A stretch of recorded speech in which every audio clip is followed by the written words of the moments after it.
Our next guest says he can help you grow vegetables anywhere, earlier, and with absolutely no weeding, no soil. That's where all the money comes in. Yeah. I know. Joel Karsten wrote this book. It's called Straw Bale Gardens. He says straw bales are nature's perfect container for growing everything from broccoli to basil and strawberries and squash and pretty much anything. Is that true? That's right. Pretty much any vegetable. How did you come up with this? Did you grow up on a farm? I did. I grew up on a crop and dairy farm down in Minnesota, southwest corner of Minnesota. And what town? I'm from Minnesota. Worthington. Oh, yes. Yeah, familiar. Beautiful little area. And as a young kid, I would see straw bales laying up next to the barn, and after they'd sit there for 6 months or so, big weeds would start growing out of them.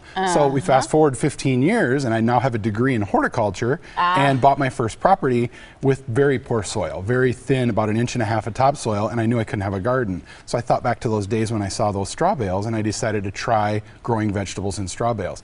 Long story short, it's 20 years later now, and for the first 14 years, nobody really cared about my method. Now, the last 6 years, everybody wants to know how to do it. Well, it's fascinating, and I want to get to the specifics of how this works with a straw bale in a second, but I have to talk to you about the dedication you have in the front of your book to your grandmother, because while she maybe didn't have the same formal education that you had, she was an incredible gardener, and she kind of thought of herself as a professor, right? Right. She was, I tell people all the time, she was my first and best professor of horticulture I ever had, was my grandma Josephine.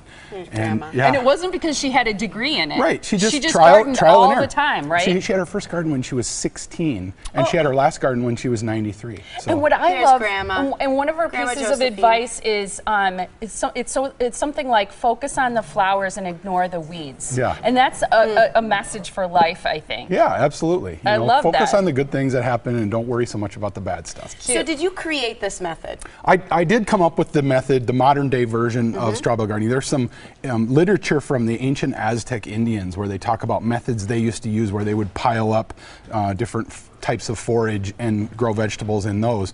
But the modern day straw bale that's bound together like we're all familiar with, I was apparently the first person to start using this method. Look at that picture. Yeah. And what I want That's to in a say parking about lot. this, that is in a parking lot. You can grow a straw bale garden on your balcony, Tiffany. I need that. You could grow it on your driveway. Yes. You could grow it next to the garage. I mean, you don't need to have a huge Right. backyard and be like tilling soil. And Right. but what I think is amazing is how do you grow things if you don't have soil? Well, it's a bit of a misnomer because when we plant into the straw bale, by the time we plant, it takes about 2 weeks to what we call condition the bale and get it ready to plant. Okay.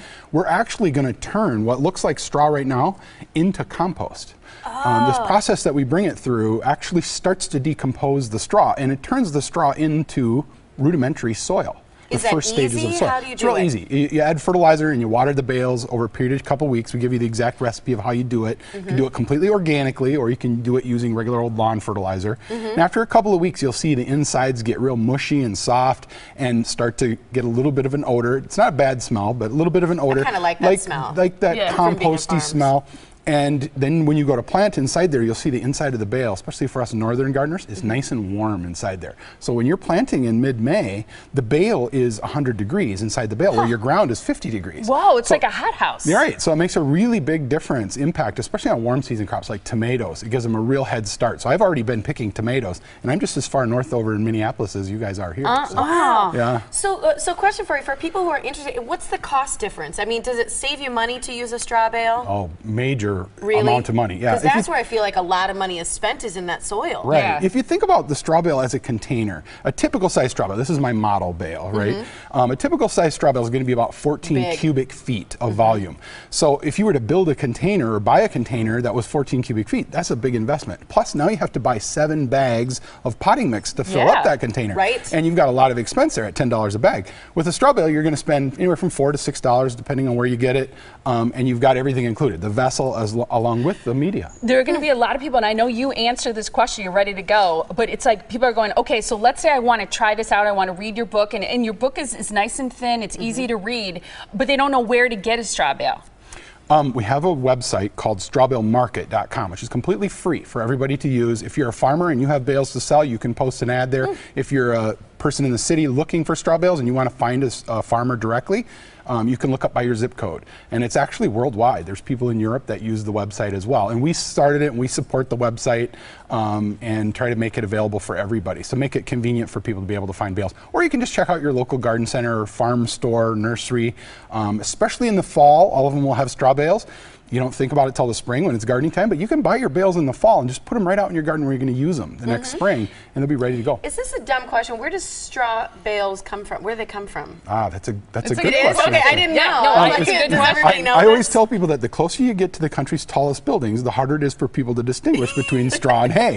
There is a big difference. Hay bales are cut grass that we use as fodder to feed livestock, so it's food for livestock. Straw is the stalk portion of the small grains once the grain has been harvested. So they remove the oats or the wheat seeds, becomes oatmeal and Wheaties, and then the stalks get baled up and are usually used in agriculture just for bedding, animal bedding, because they're very absorptive. And that absorption ability works well for us because it sucks in and holds water to be able to provide for plants. Will this attract rodents or animals then? That's another good question I get is, will I get mice in my garden? You really won't. As long as those straw bales are wet, which they will be the entire season while you're gardening in them, you'll always be watering them almost every day, you won't get any problems. If it was a dry bale of straw, a mouse would probably like to build a little house in there, but a wet bale, they don't.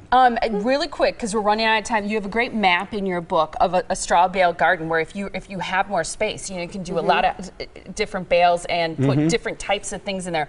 Real quick, run down some of the things that you can plant in a straw bale, because we mentioned squash and strawberries, but you can do flowers, you can do broccoli, you can do onions, you can do tomatoes. That's a good list you got started. Yeah, what else? Tomatoes it's a wonderful way to grow tomatoes. If you're familiar with tomatoes, they are very, very susceptible to lots of diseases.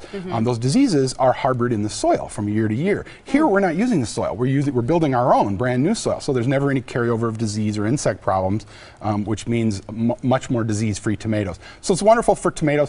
You'll never grow potatoes any other way once you've grown them in a straw bale. It's a great way to grow potatoes. At the end of the season, you don't have to dig anything up. You just cut the strings and kick the bale over, and your potatoes fall out. So and you never have to weed. Last question for me. What do you do with this at the end of the season? You finish composting it. Usually I put it in my compost, a separate compost over the winter, and then the following spring you have a pile of the most beautiful compost you've ever seen. You can use for your annual pots that you put your flowers in on your patio, fill your window boxes with this compost that you've created, which is just as good as the bagged stuff that you can buy at the garden center. So it saves you money there too. I think this is fascinating. I think your grandma would be proud of you too. Thank you, I appreciate that. Yeah, this is super cool. So for people to find out more about your book, we have the book here. It's called Straw Bale Gardens, the breakthrough method for growing vegetables anywhere, earlier, and with no weeding. You can go to strawbalegardens.com and the website so that you can find a straw bale. Again, is Straw Bale Market? Straw Bale Market. You can link from Straw Bale Gardens too. So neat, Joel. Thanks for being here. so much. Thanks for having me. I really appreciate it. Interesting stuff.